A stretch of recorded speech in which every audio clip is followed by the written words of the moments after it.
Hello YouTube. After about 6 years of making these videos, I've come to realize that I've never actually made an informational video about piercing needles, even though I always talk about their importance and their use and everything. I haven't actually made a video about how to get them, where to get them, what to look for, and how to use them. So that is going to be this video. You can get piercing needles online very easily. I buy all of mine off of eBay. I try to make sure that the shop sells exclusively body jewelry stuff, or you can get them on like Painful Pleasures or like specifically wholesale body modification supplier sites. Whichever one works fine. And I have a lot of people coming to me saying, oh, I don't know how to do that. You can make something called a PayPal account, which takes money right out of your bank account. You don't need a credit card. I still don't have a credit card. I always use my PayPal. And if you can't afford piercing needles, or if you don't have a bank account, you're probably not old enough to be needing piercing needles, so just wait until you're older, please. Piercing is a very serious topic. When I buy 14 packs of needles, they always come in packs like this with, this is a 50 pack. And they come all together in like fives, like this. Piercing needles should absolutely always come pre-packaged. They should never just be in a bag together. They should always have some sort of safety device in place to keep you from pricking yourself. My 14 gauge needles aren't vacuum sealed, but they have, you can see the little styrofoam on the top to keep you from pricking yourself. And on any packaging, which the needles should all be like single packed, like this. Like these are joined together, but they're all in their own separate containers. Each individual needle should always have the gauge on it. Some of them might have, most will have an item number on it. It will tell you the date it expires on, which means the sterilization is no longer good. This one expires in March of 2014, so I'm going to have to use these pretty quickly. And then it should tell you how it was sterilized. I don't know if you'll be able to see because it's in like floor font, but it says this needle was sterilized with EO gas only if package is undamaged, which this one is not. It has not been opened. The second a needle is exposed to air, the sterilization is gone, pretty much. These are my 16 gauge needles. They are vacuum packed, and they too have a little safety device on them. I don't know if you can see it because it's clear. It's just a clear tube. And it also says like EO gas sterilized, 16 gauge, the measurements. Caution, do not use if package seal is broken. It was sterilized on March the 2nd of 2009 and will, oh, this one's expired. Alright, good to know. I'll throw this one out. I haven't pierced anyone like forever. But this actually expired in 2012, so I have to throw those out. If you ever get a package of needles that is sterilized, doesn't have proper markings on it, or the seal's been broken or have expired, throw them out. Don't use them. It's completely unsafe. You might as well be stabbing yourself with a safety pin, which is what we're trying to avoid. And if you're on something like eBay, you can ask for your money back, send the product back, or at the very most just leave a horrible review so other people can see that happened. Don't just roll over and not, because this is dangerous. Okay, so that's how to get them and how to make sure that they're safe. Now I'm going to show you how to use them. Meet Napoleon. When I was younger, I pierced and tattooed the crap out of him. So nice nipple piercings, lip piercings, minty eyebrow. Yeah. We're gonna pierce his ear, just for demonstrational video purposes. So, when you do pierce, you should always clamp the area, just because it keeps it steady. And one problem that I always find when people pierce is that they move the skin into the needle. You shouldn't do that. It'll make the piercing crooked. Just hold the skin still and put the needle straight through. So like, don't go like this. Don't like move the ear or tissue into the needle. Just let the needle go through.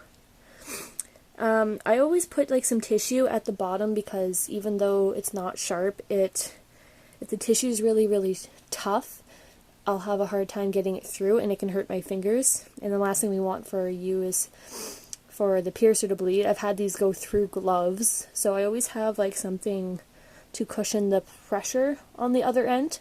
But make sure you have at least a finger on the end like this to give it support. Sorry, I'm just trying to find a good angle to do this. So when you're doing that, just push it straight through. So, there we go. Now the needle is through. You can remove the clamps if you feel is necessary, because you are going to need both hands. And one of the most unprofessional things in the world is to ask your piercee to hold your clamps. Never do that! And if a piercer asks you to do it, you need to be afraid. So, now the needle is through. So, after this, you're going to push it almost all the way through so that a majority of the needle is on the end. Take a piece of tissue or something and put it at the tip so that you're not stabbing yourself or whomever you've just put the needle through. Now, all piercing needles are hollow, and this makes it very convenient for swapping from needle to jewelry. If you're using a smaller gauge than your needle, you can just put the jewelry right into the needle, and you don't have to worry about following it through. This is a 16 gauge curved barbell, or circular barbell, sorry. And this is a 14 gauge hollow point needle. I can put it right into the needle. Right in. And then you just, like so. There was never a moment where the piercing hole didn't have an object inside of it, which is where you gotta start being nervous, start being careful, because you never want the hole to be empty, because that's when a lot of bleeding and damage can occur. So now he has that in, but the problem if you're going to use this method is it will bleed almost indefinitely. It's not bad, it's just there's space now that isn't being plugged, so there's going to be blood coming from that. If, however, you're going to be using the same gauge, you just have to be more careful with how you follow it through. You just push the needle out with the jewelry in one fluid motion and it will go through. There's going to be a lot less blood. It's just a little bit more tricky. And absolutely never try to follow through with a larger gauge jewelry than the needle. You're just going to hurt yourself and it's just not healthy.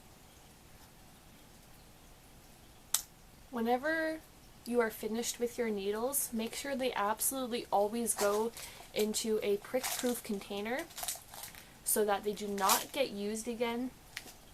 And once you get the chance to bring them to your local hospital and they will dispose of them properly, like as in how you should properly dispose of medical waste, which is what this is. They won't ask questions, they won't make you explain why you have needles, anything like that. They'll just take them.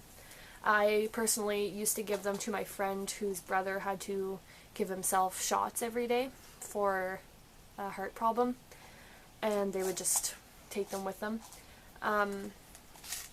If, say for example, you plan to pierce your ear, you take out a piercing needle, and something happens and you decide not to pierce yourself anymore, throw away the needle. Like I said, the second it hits air, it's pretty much not sanitary anymore, and there's nowhere you can put the needle to keep it clean.